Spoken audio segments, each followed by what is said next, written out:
துடிக்குது மனசு.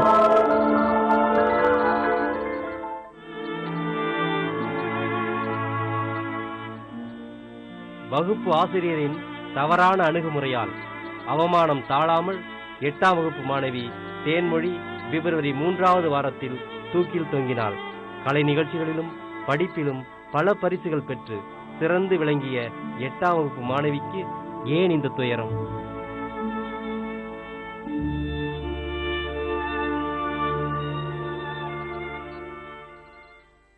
என் புள்ள 8 வருஷமா அந்த ஸ்கூல்ல படிக்கிறா சார்.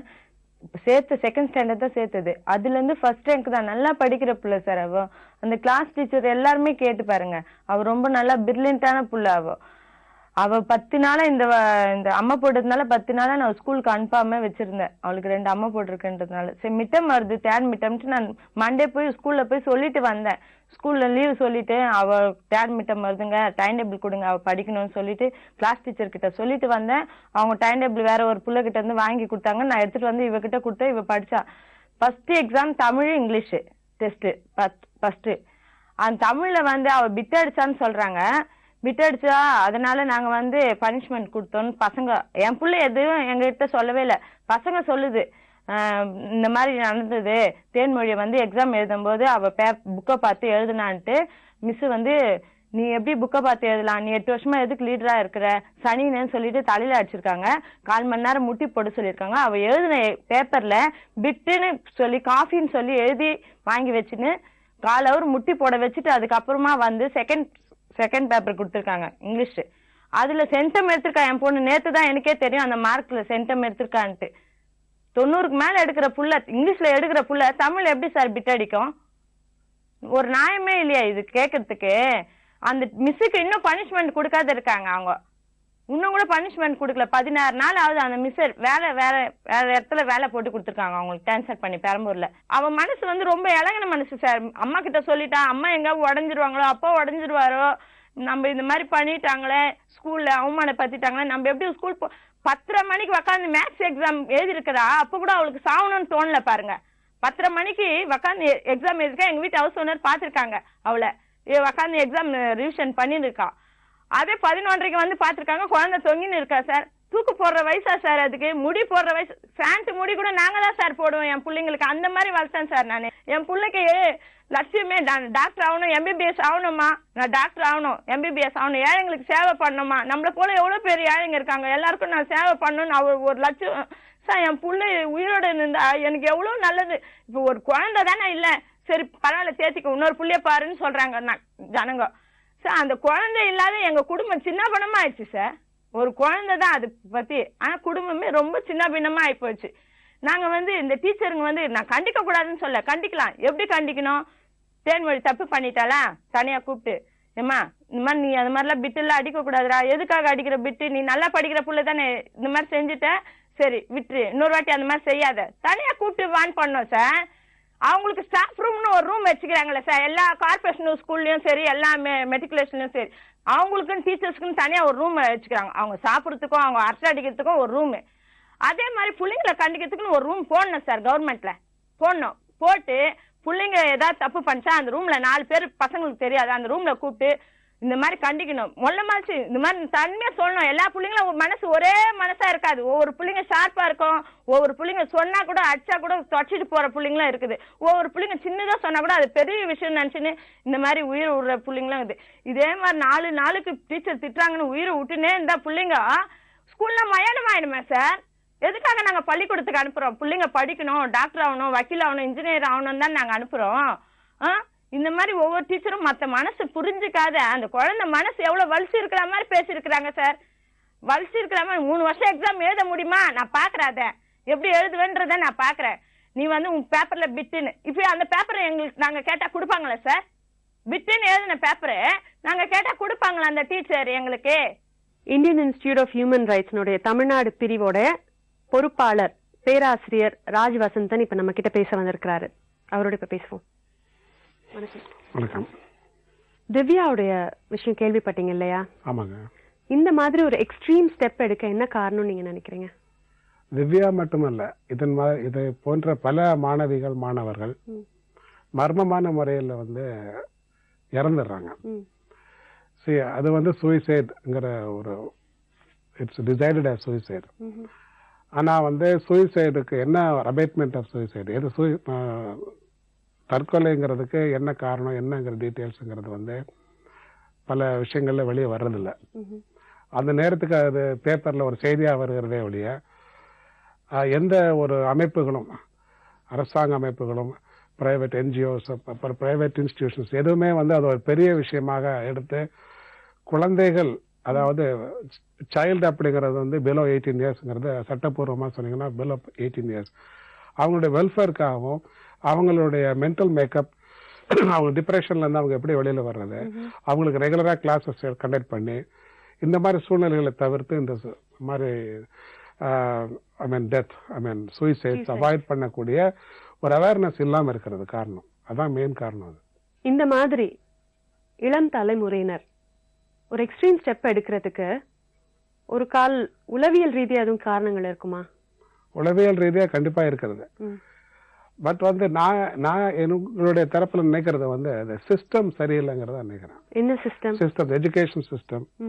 இப்ப பல சூழ்நிலைகள் இருந்து வரக்கூடிய மாணவிகளும் மாணவர்களும் ஒரே இன்ஸ்டிடியூஷன்ல படிக்கும் பொழுது அந்த ஏற்றத்தாழ்வுகள் அதிகமா இருக்கிறது. அந்த ஏற்றத்தாழ்வுகளை குறைக்கக்கூடிய அது இல்லாத இருக்கக்கூடிய ஒரு சூழ்நிலைகள் வந்து பள்ளிக்கூடங்கள்லயும் கல்விக்கூடங்கள்லயும் இருக்கணும். இப்ப நான் அந்த திவ்யாங்கரோட அவங்களோட எபிசோட் பார்க்கும்போது கூட எவ்வளவு கஷ்டப்பட்டு அவர்கள் வந்து தமிழ் மீடியத்துல படிச்சு கஷ்டப்பட்டு மீன் வித்து அந்த மாதிரி பணத்துல இருந்து நாங்க ஃபீஸ் கொடுத்து பண்ணோம். சில தமிழ் இங்கிலீஷ் வரலங்கிற அந்த இதை கூட வந்து அவங்க வந்து அதை முயற்சி பண்ணி நல்லா படிச்சாங்க. படிப்புக்கு அவருக்கு அந்த அளவுக்கு அவங்க வந்து ஃபோக்கஸ்டா இருந்தாங்க, ஆப்டிமிஸ்டிக்கா இருந்தாங்கிறது அவங்களுடைய தரப்புல அவ்வளவு சொல்லக்கூடிய பெண் வந்து இந்த அளவுக்கு எக்ஸ்ட்ரீம் ஸ்டெப் எடுக்கணும் அப்படின்னு சொன்னா நிச்சயமா அந்த காரணங்கள் வந்து ரொம்ப ஆராயப்பட வேண்டிய காரணங்கள். இன்வெஸ்டிகேஷன்ஸ், போலீஸ் யார் கல்பிரேட், அவங்களுக்கு என்ன கன்விக்ஷன், அதெல்லாம் ஒரு செய்தி. அது வந்து யாருக்கு எந்த நன்மையும் வந்து சமுதாயத்துக்கு செய்யப்பட போறதில்ல. தண்டனை வாங்கி கொடுக்க வேண்டியது அரசாங்கத்தினுடைய கடமை. ஆனா நீங்க சொல்ற மாதிரி நிறைய மாணவர்களும் மாணவிகள் இந்த மாதிரி சூழ்நிலை இருக்கிறாங்க அப்படிங்கிறது ஒரு புள்ளி விவரத்தை படி பாத்தீங்கன்னா South India is the capital of the suicide. Every 15 மினிட்ஸ்ல ஒரு 3 ஒரு சூசைட் நடக்கிறதுனா அதுல 18 to 35 ஏஜஸ்க்குள்ள இருக்கக்கூடிய ஒரு குழந்தை, ஒரு யங் பாயோ ஒரு கேர்ள் தான் இறந்துட்டு போயிடுறாங்க. கேட்கவே எவ்வளவு ஷாக்கிங்கா இருக்குல்ல. ரொம்ப அது வந்து அதுக்கு பல காரணங்கள் சொல்லலாம்.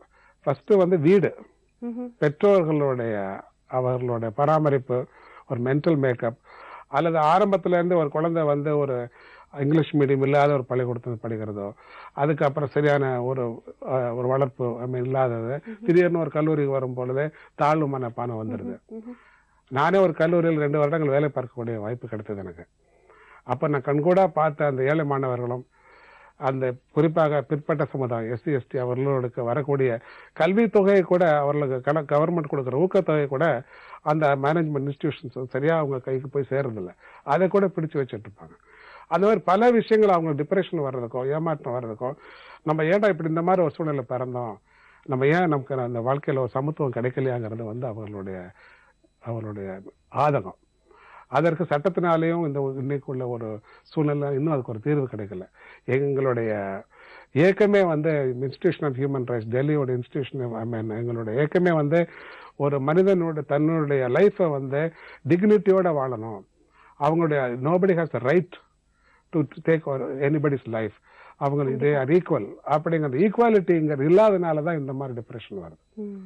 அதற்கு பள்ளிக்கூடங்களும் சரி, பெற்றோர்கள், நான் சொன்ன மாதிரி பெற்றோர்களும் சரி, பள்ளிக்கூடங்களில் பாத்தீங்கன்னா பல டீச்சர்ஸ் வந்து பிரிச்சிடுறாங்க, ஃபேவரட்டிசம் பண்ணிடுறாங்க.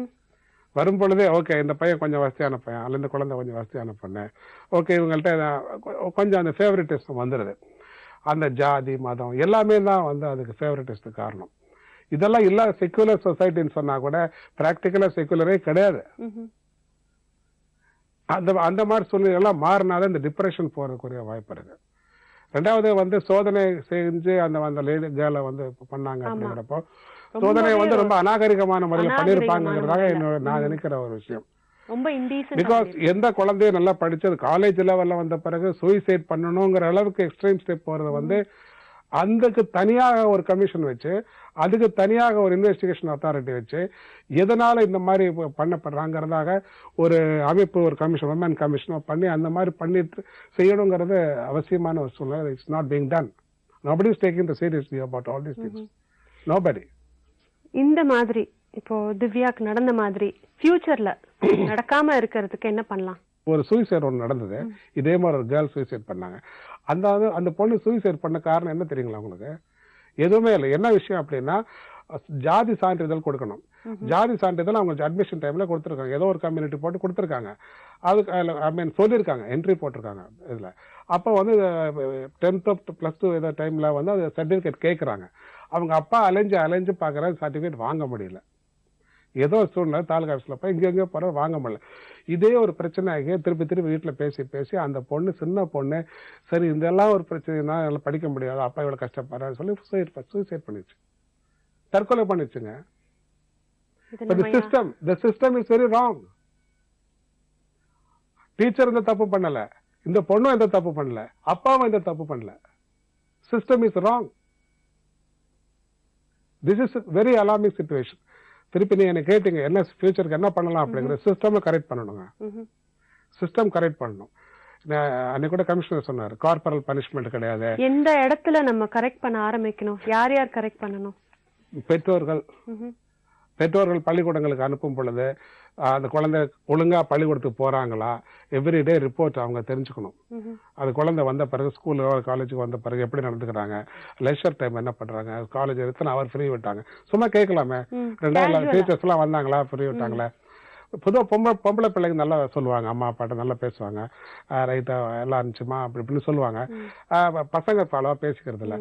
ஸோ என்ன நடந்ததுங்கிறத வந்து ஒரு பேரண்டே அந்த ஒரு டீச்சரா இன்வால்வ் ஆகி, எல்கேஜி யூகேஜில நம்ம ஸ்கூல் கேட் வரைக்கும் போறோம், நம்ம குழந்தைய விட்டுட்டு டீச்சர்ட்ட போய் என்ன லெசன் கொடுத்தோம்னு சொல்றோம். ஆனா வளரும் போது நாங்க அப்படி பண்றோம், கண்டினியூ பண்றது இல்ல, பண்ணணும். So the starting point is with the parents. அவங்க ஃபுல்லா இன்வால்வ் பண்ணி காலேஜ் ஸ்கூல் லெவல் வரைக்கும் குழந்தைய ஃபுல்லா இன்வால்வ் பண்ணி ஸ்ப்ரெட் ஓவர் பண்ணாங்கன்னா இந்த மாதிரி பிரச்சனை வரதுக்கு வாய்ப்பே கிடையாது. ஒரு சில ஆசிரியர்களுடைய அலட்சிய போக்குனால சில பிஞ்சு உள்ளங்கள் மனசுல காயப்பட்டு தங்களுடைய உயிரையே மாச்சுக்கிறாங்க. இதே நிகழ்ச்சியில நாங்க பல முறை சொல்லியிருக்கோம், தயவு செய்து குழந்தைங்களா பாருங்கன்னு. குழந்தைங்களுக்கு இதயம் இருக்கு, அந்த இதயத்துக்கு அன்பு தேவைப்படுது. ஆசிரியர்கள் 2வது பெற்றோர்கள்னு சொல்லுவாங்க. இந்த பொறுப்பை ஒவ்வொரு ஆசிரியரும் உணர்ந்து நடந்துக்கணும். இன்னைக்கு வந்து பேசின தாய்மார்கள் இந்த மாதிரி ஒரு நிலைமை இன்னொரு தாய்க்கு ஏற்படக்கூடாதுன்னு சொன்னாங்க. அதே தாங்க நாங்களும் சொல்றோம். இந்த மாதிரி ஒரு நிலைமை இன்னொரு தாய்க்கு ஏற்படாம இருக்கிறது ஒவ்வொரு ஆசிரியர் கையிலையும் தான் இருக்குது. இந்த எதிர்பார்ப்போட இன்றைய நிகழ்ச்சியை நாங்க நிறைவு செய்யறோம். மேலும் வேறு சில வாழ்க்கை கதைகளுடன் உங்களை மீண்டும் சந்திக்கிறேன். நன்றி, வணக்கம். சொல்ல துடிக்கிற